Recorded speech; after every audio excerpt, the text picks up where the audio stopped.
Oh, the roof is opening. Oh, is it? Yeah. Look at that. You may want to shoot that.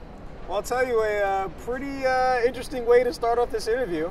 Welcome back to the Rundown with Reggie Chatman. I'm Reggie Chatman, your illustrious host, and I'm joined by Gary Stoking, the President and CEO of Peach Bowl Incorporated, and of course the man that's in charge of many of the biggest events that are here in Atlanta.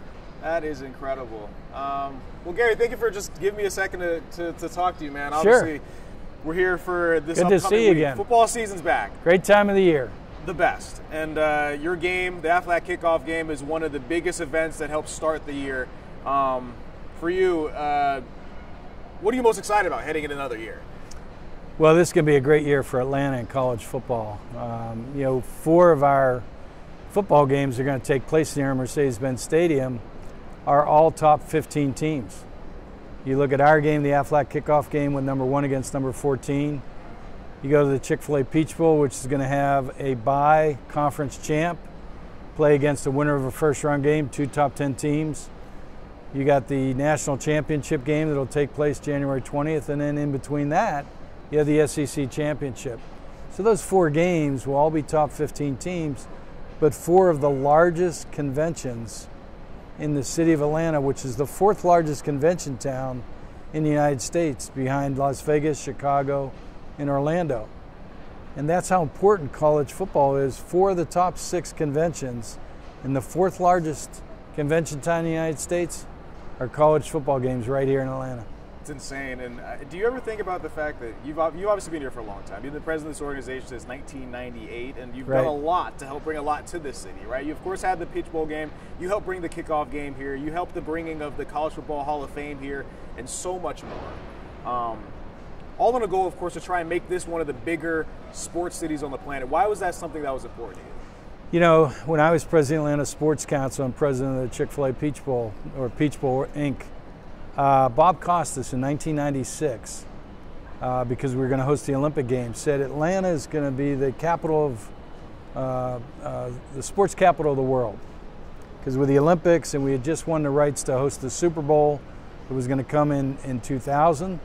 And so I took that mantra and basically said, okay, let's build on what we're doing with the Olympics.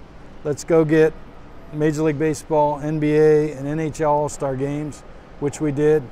We brought WrestleMania to Atlanta, sat with Vince McMahon and looked him in the eye and told him that, you know, I used to go to wrestling in the Civic Arena in Pittsburgh and cry because Bruno Sammartino used to be bleeding. And I told that story and looked Vince McMahon right in the eyes. I sat right next to him, and I could see tears well up in his eyes because his dad represented Bruno Sammartino. Yeah. And so he knew Bruno well, and I knew I had him right there. And so we got WrestleMania, but that's another story for another time. But getting, you know, all the sporting events, ACC tournament, NCAA Final Four men's, NCAA Final Four women, so we really concentrate on getting as many sporting events as we could in Atlanta. We won Sports Commissions of the Year. You know, people really started to say Atlanta's the sports capital of the world. And then as I looked at the next challenge, I said, you know, this is a college football hotbed. Yeah. With as many alumni we have living in the South that love college football. And so we started with Chick-fil-A coming on in 1997 to be the title sponsor of the Peach Bowl. That really helped us. The Georgia Dome was fantastic. ESPN was a great partner. The ACC-SEC matchup was made for sellouts. So we sold out 18 straight years. And then I looked at, I went up to the College Football Hall of Fame in 2002 or 3. Because when was it before it was here? It was in South Bend, Indiana. Okay. And it was very like it makes more sense. Yeah, it was very antiquated. Ironically enough, Don Keogh, who was CEO of Coke and a Notre Dame grad, helped move it from Kings Island, Ohio to South Bend, Indiana. Okay, all right. So when I went up to the induction ceremony, it was very antiquated. And I said, man, if we had this in Atlanta, it'd be unbelievable. They were doing about 60,000 people a year. And so I had a meeting at Capital City Club with a lot of the CEOs, the mayor, and we looked at possibly going after the College Football Hall of Fame. But NASCAR didn't have a Hall of Fame. And Tony Hobson from Atlanta, who owned an agency here, came up with the idea to have a NASCAR Hall of Fame.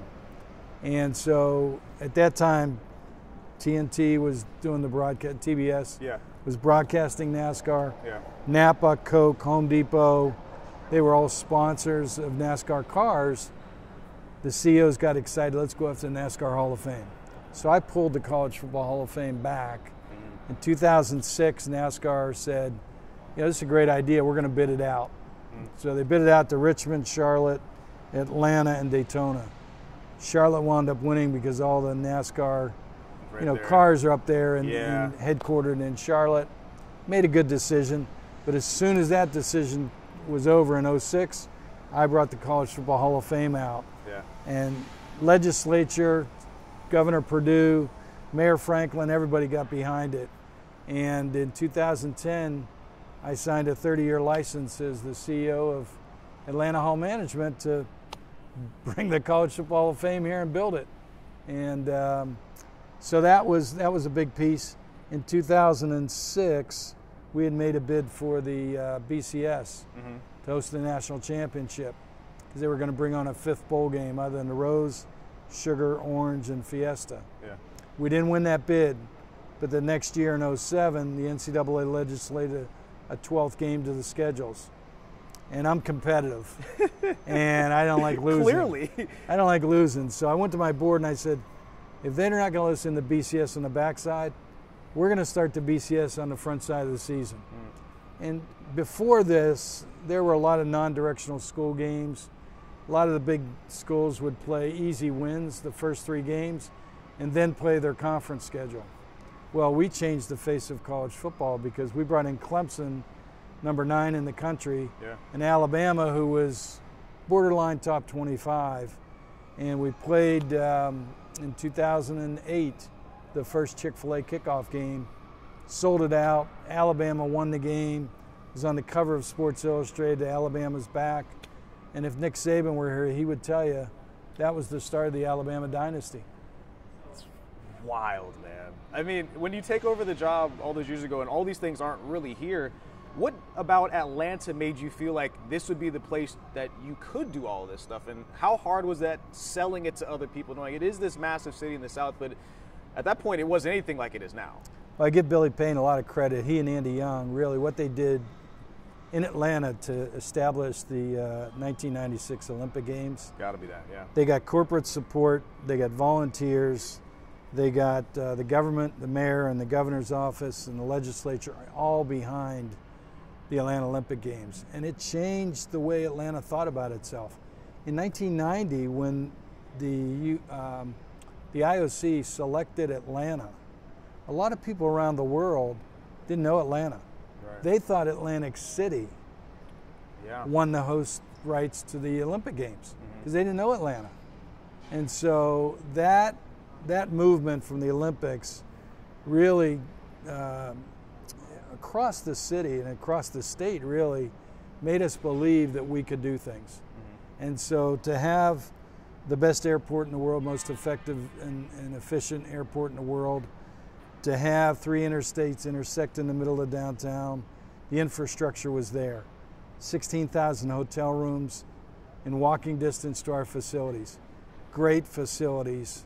You know, the volunteers who really enjoy providing Southern hospitality to people. The corporate support from the Chick-fil-A's, the Cokes, the Deltas, the Kias, the Home Depots. All the stuff that's out here, yeah. And I have a great staff, the best staff in the business. And so, and a wonderful board that's very supportive, that's made up a lot of those companies that I just mentioned. You put all that together, it makes for a great recipe to become the capital of college football, which a lot of media this week have talked about us being the capital of college football. And if you think about between the CFP quarterfinal this year and the Chick-fil-A Peach Bowl, January 1st, January 20th, the CFP National Championship, and January 8th or 9th next year, the Chick-fil-A Peach Bowl CFP semifinal. within basically a year, we will host all 3 of the major CFP events in college football. And there's only one place for a College Football Hall of Fame. It's in Atlanta. You know, we've had Georgia the national championship, and I call them Athens, a suburb of Atlanta. So you put all that together, and there's no doubt that we're the capital of college football. You guys joined the New Year's Six back in 2014, right? Right. What was the process to getting that done? Like you said, they had the main 4 that were already there. To try and get you guys into that position, was it a big part of it having the Aflac kickoff game and telling them, yo, like, this is obviously how things look here in Atlanta. This should be one of the biggest games on the schedule. Yeah, it's a great question. I credit John Swafford of the ACC, you know, we had built relationships with Mike Slive at the SEC as well, and we had sold out so many Chick-fil-A Peach Bowls that they knew that we could deliver because our staff was executed flawlessly. The Georgia Dome staff was fantastic, and we had the corporate support behind us as well. But those relationships that we had with the ACC and the SEC, because those commissioners were in that room making the vote and the decisions as to what bowls they were going to let in. Yeah. There was 2 bowls that they were going to add to the existing 4. They wound up with us in the Cotton Bowl, and we became part of the New Year's Six, which now elevates our game to all of a sudden, you know, having a semifinal every 3 years where you got number 1 against number 4, you know, Oklahoma against LSU, Alabama against Washington. So we had tremendous matchups. Sold them out, obviously, because the Atlanta fans, which is another thing I should mention, the Atlanta fans really have helped us because they bought all the tickets year after year after year in support. So, but relationships are important, as they are in any business. And our relationship with the ACC and SEC, with ESPN, because we delivered sellouts, really helped us when they became, when they went to make a decision on who they should add for the CFP. What was it like moving from the Georgia Dome, which was a beloved place in the city of Atlanta, to this building here? I mean, this is incredible. Yeah. How big was it making that move as well, and what was it, the conversations like with the Blank Foundation and getting everything together to make sure that this was the best possible environment? Did you guys have a say in how this kind of looked as well? You know, it was interesting. Ironically enough, I mean, we won the bid with the Georgia Dome because we played 14, 15, 16 in the Georgia Dome. And then we moved here in 17 when MercedesBenz opened with the greatest opener of all time, the GOAT kickoff game with number 1 Alabama against number 3 Florida State, played here to open Mercedes-Benz Stadium. Wow. But I give Arthur Blank all the credit in the world. His vision to give back to the city, his willingness to give back not only financially but strategically, to build something that's the number 1 fan experience in the whole NFL, with lowering the prices of concessions, obviously the sight lines that they've created. You know, he just did a wonderful job of building this facility that we've been able to, you know, fill up numerous times, and it's been good for the city, economic impact-wise, for the state and the city. We deliver, you know, they say Super Bowls are great, but you get a Super Bowl once every 10, 15, 20 years. Right.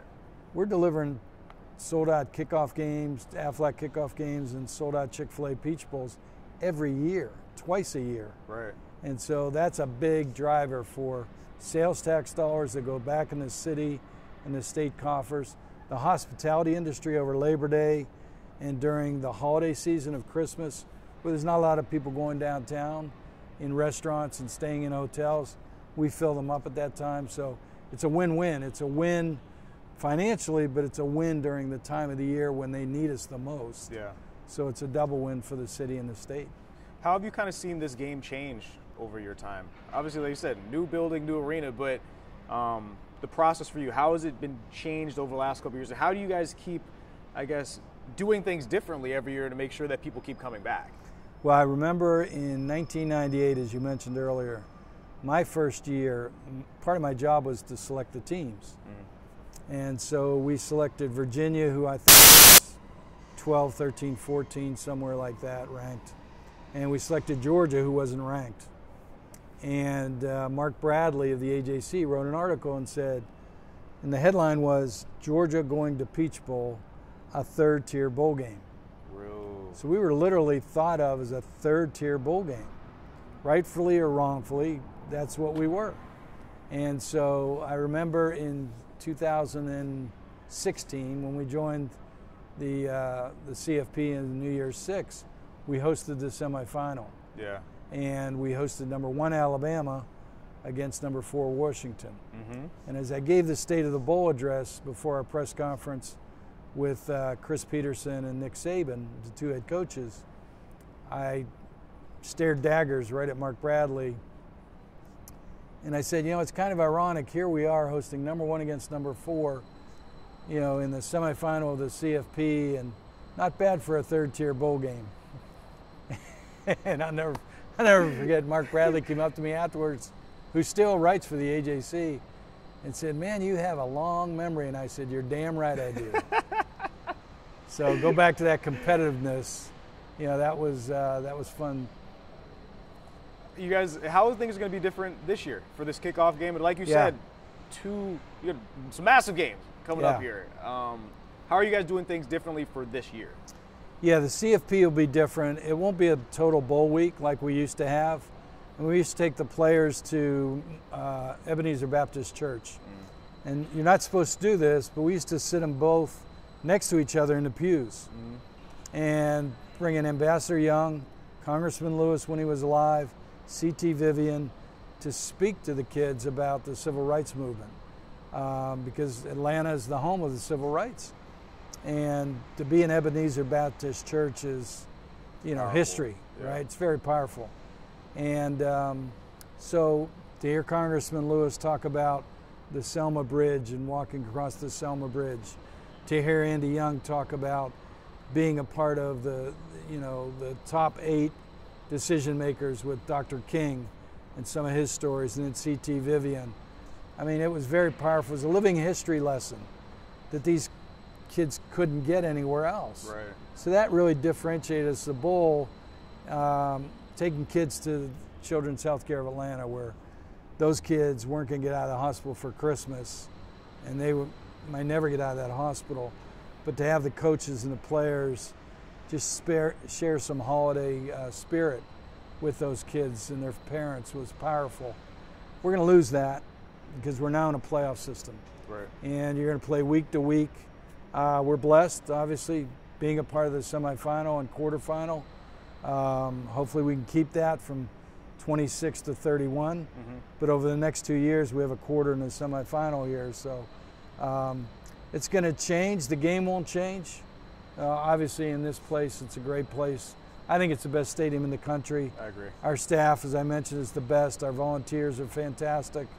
We'll put on a first-class event this year, and then next year with the semifinal, and then hopefully, as I said, we negotiate a new deal for 26 through 31 to stay as a quarterfinal every 2 years, and then a semifinal the third year.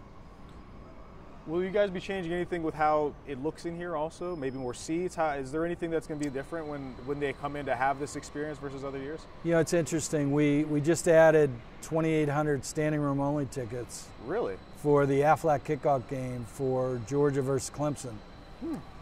We've got about 76,000 tickets sold already. And with another 2,800, we could be close to our record crowd all time in Mercedes-Benz Stadium between SEC championships, Super Bowls, etc. Of our Chick-fil-A Peach Bowl back in 2023 with Georgia against Ohio State. We had 79,330 people in here, and with those 2,800, we could break a record. So wow. That'll change. Yeah. Everything else is pretty much the same. Signage is pretty much the same. The bowl week will change for the playoff, but being a part of that quarter and semifinal this year, I think college football is at the precipice of really exponentially growing. We've got a lot of chaos going on, which is we need to manage through with transfer portal, NIL, realignment. But But when you look at college football, it's the second most favorite sport, Reggie, in this country. Yeah. Only behind the NFL. And with the 12-team playoff, you're going to see more teams, 30, 40, maybe even 50 teams into November still vying for a 12-team playoff slot. Right. Number one. Number two, so I think attendance is going to stay and increase because more teams will be in the hunt. You have all the networks and more people broadcasting the game between NBC, ABC, CBS, ESPN, Fox. So there's more broadcast, which means more promotion for the game. And because more important games are going to take place through November, viewership's going to go up. Right. So I think attendance and viewerships are going to be at an all-time high in college football this year because of the 12-team playoff. All right, Gary, naturally there's a lot of things that go along with this game and everything that you do. Tell me a little bit about Kickoff with a Cause. Yeah, thanks for asking, Reg. This is something that's very crucial to Atlanta, Children's Healthcare of Atlanta, Aflac Cancer and Blood Disorder Center, as well as Peach Bowl Inc. The Aflac Cancer and Blood Disorder Center was created by Aflac with $187 million now that they've donated to Children's Healthcare of Atlanta. And in the new Arthur Blank Hospital, it's going to be an awesome facility to treat kids, not only from Atlanta and Georgia, but regionally and even nationally with some of the technologies they'll have. So all credit to Aflac. When we did this deal with Virgil Miller and Aflac to be the title sponsor of the Kickoff game, we wanted to do more than just put on a college football game. So this is a kickoff for a cause. It's using college football for the greater good. And so we'll raise this year about $500,000 between us donating $100,000 to the Peach Bowl Legacy Fund to find cures and trials to eradicate childhood cancer through the Aflac Cancer and Blood Disorder Center. Aflac will match that $100,000. We'll have a 50-50 raffle. We'll give that money to the Peach Bowl Legacy Fund at Children's Healthcare of Atlanta. We're going to sell t-shirts that were created and designed by a Georgia student that had cancer at Children's Healthcare of Atlanta at the Aflac Cancer and Blood Disorder Center. She designed the t-shirt. They can buy them through aflackickoffgame.com for $35. All that profit's going to go to the Peach Bowl Legacy Fund. And then we're also going to, through our relationship with Aflac, create another probably $100,000. So all told, somewhere between $400,000 and $500,000 to find cures and trials to eradicate childhood cancer. Peach Bowl Inc. has given $22 million to the Aflac Cancer and Blood Disorder Center to start the Peach Bowl Legacy Fund to create trials and find cures to eradicate childhood cancer. We now have 14 trials in 5 different hospitals in 4 different states, trying to find that cure and that trial that could get FDA approved to give a kid another month, another year, or maybe a lifetime who suffers from cancer, from neuroblastoma to sarcoma to leukemia, and working hand in hand with Aflac Cancer and Blood Disorder Center and Children's Healthcare of Atlanta. So this game is sure, it's a huge game, number 1 against number 14. CFP implications, great sales tax for the city and the state, but it's more than that. It's a kickoff for a cause to help find cures, to help kids, and we do so humbly and proudly with Aflac and Children's Healthcare of Atlanta. Is there a reason that you felt like it was important for your company to do this? Is there a personal reason maybe that you feel so inclined to make sure that you guys are giving back as well? I will tell you personally, my mother always taught me, it's more important to give than receive. That was drilled into me, and so personally, that's important to me, and I've tried to, bring that personally to everything I've done with the 26 years that I've been at Peach Bowl Inc. And the Atlanta Sports Council. But our mission at Peach Bowl Inc. was in 1968 we were created. It was the 9th oldest bowl game, but the first bowl organization created for charity. Wow. And so we've kept that as part of our mission, where we've now given away $63 million since 2002, which is a record in the bowl industry. We're the most charitable bowl organization in the country through all 44 bowl games. And so as a mission personally, as a mission corporately, you know, we've found a way to give back. And you know, it's very important in our board, our staff, our volunteers, the fans of Atlanta, you know, everybody's been a part of that. So it's really a great team effort. And with Children's Healthcare and Aflac, we're able to really do something special with the Aflac kickoff game. I'm so excited. It's going to be an incredible year. Before I let you go, you mentioned how competitive you are. I have to ask about your life before you were doing this. You have a relationship with a man named Michael Jordan. You got relationships with other people in different brand campaigns. You used to work at Adidas, Converse. What were you doing for these companies, and do you have a story that sticks out maybe more than the others about maybe trying to sign a guy, running a campaign, or anything like that? Yeah, I've been very blessed to be in sports for 44 years of my career. And I had played basketball at North Carolina State, coached basketball for 3 years and at North Carolina State, and then went to work for Adidas, then Converse. And my job was to negotiate with coaches, players, teams, to sign them to Adidas or Converse contracts, and then put together an integrated marketing campaign to produce sales. Yeah. So I remember, gosh, I was at Adidas in 1996 when Sonny Vaccaro was at Adidas. He had signed Kobe Bryant. And I had 100 people from around the world, because my job was global business unit manager. And my team created Kobe's first shoe.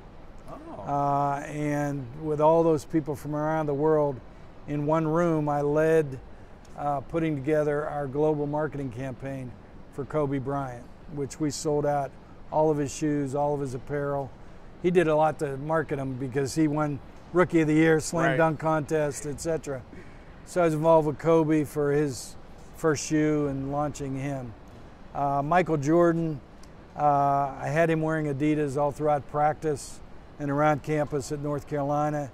In 1984, I gave him the first $100 pair of leather basketball shoes in the U.S. market, and told him to wear them up at the Olympic trials in Bloomington, Indiana, where Bobby Knight was going to be the Olympic coach.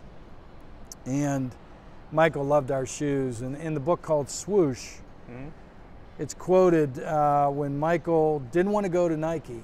His mom, through David Falk, his agent, talked him into going to Nike. And he went out to Nike and had a meeting. And when they came out of the meeting, Michael's dad said, "You're signing with Nike, right?" And David Falk says, "Yeah, this is an unbelievable deal. We got to sign with Nike." And Michael's quoted in the book Swoosh, "No, I want to sign with Adidas." Yeah. And he always called me Mr. Stoken. I was 29 years old. He was 23, 24. And he came back from Beaverton and he called me and he said, "Mr. Stoken, can you meet?" And I lived in Raleigh. He lived in Chapel Hill, obviously. And so we met on a wall on Franklin Street in Chapel Hill, stone wall. And we were both drinking Coca-Cola. And he looked at me and he said, "Mr. Stoken, I love you. You've been great to me and my family. I love Adidas product. If you can get close on the car, the shoe deal, the annuity, I'll sign with you. I'll sign with you. You don't have to beat Nike, just get close and I'll sign with you."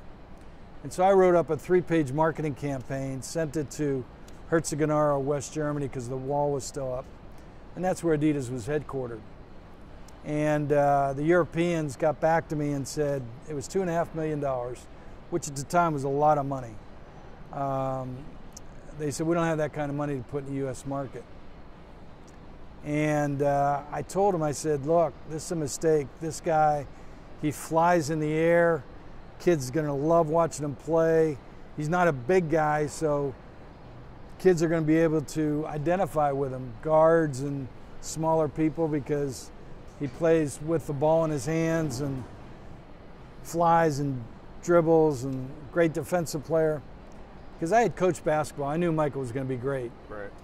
And if you read Shoe Dogs, which is Phil Knight's book, he says that in 1984, Nike was bordering on bankruptcy. They were in the red, big time, because they couldn't find a bank to fund their growth. And so we don't sign Michael. Nike signs him. He sells $126 million of Air Jordan products his rookie season in Chicago. Puts Nike in the black now. And now his own brand is worth $7 billion. So the next year, I took my family to the Bahamas, and we're walking through the Atlantis casino to go to dinner. My daughters are 10 and 8 at the time. And over on the left-hand side of the casino, there's, you know, a cigar shop, a clothing shop, a jewelry shop. And my daughter says, "There's Michael Jordan." And I looked over, I said, "Yeah, it is. Come on, we'll walk over." And he had Ahmad Rashad, Charles Oakley, and Charles Barkley with him. Wow. Because Michael would run his golf tournament down in the Bahamas. And they were down there for his golf tournament. So we walked over, and he sees me. He put a smile on his face. He said, "Gee, come here." He put his arm around me, put me in a headlock, and he looked at my daughter, both daughters, and he pointed to her and he said, Your dad is the hardest working man in sports." My daughters never forgot that. And he told Barkley and Rashad and Oakley, he said, "Yeah, the story I just told you, I wanted to sign with Adidas, but Gary didn't think I could play. And that's why Adidas didn't sign me." He stuck a dagger right in my heart like Michael loves to do. So that's a Michael Jordan story. But you know, between Magic Johnson and Larry Bird extending their contract, signing Karl Malone, signing Herschel Walker, signing Mike Krzyzewski. So I had the greatest college basketball coach ever, Mike Krzyzewski at Duke, signed. Had Herschel Walker, the greatest college football player ever, signed. And I had Michael Jordan, the greatest college basketball, or greatest basketball player ever, ready to sign, and they just didn't give me the money to sign him. So I left Adidas after that. So, you guys, you got to listen to me. Did you ever hit him with the kind of "I told you so," or did well, it's interesting. Ironically enough, I went back to Adidas. So that was '84. I stayed with Adidas till '89, and then went to Converse, and then started my own sports marketing company. We sold it to a company in London that wanted to get into the '96 Olympics here, and that's when I took the job the second time with Adidas, when they signed Kobe Bryant. And after we signed Kobe and did the global marketing campaign that we created, I went into the Adidas budget meeting the next year, and I went in with a patent hard hat, a foot-long cigar, fatigues, and I put my whole staff in fatigues.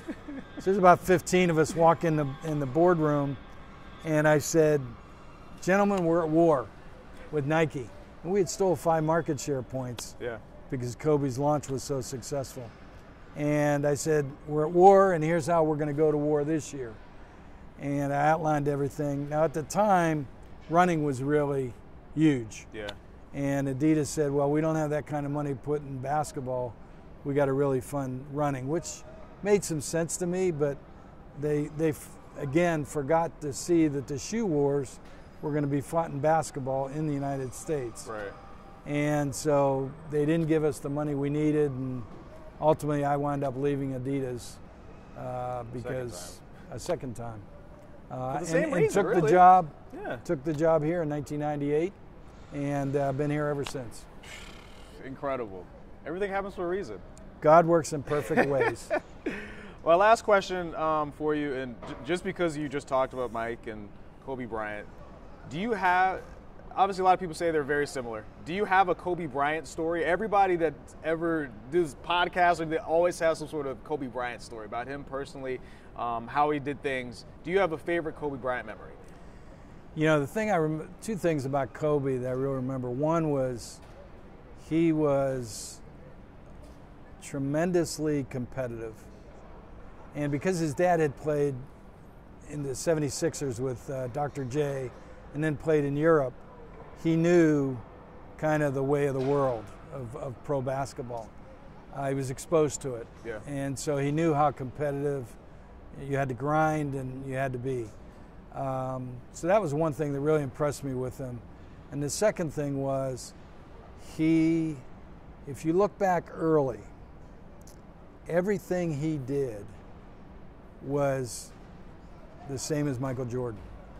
I mean, he would even talk, his voice, his mannerisms were the same as Michael, because he knew Michael was so great and he wanted to be like Michael.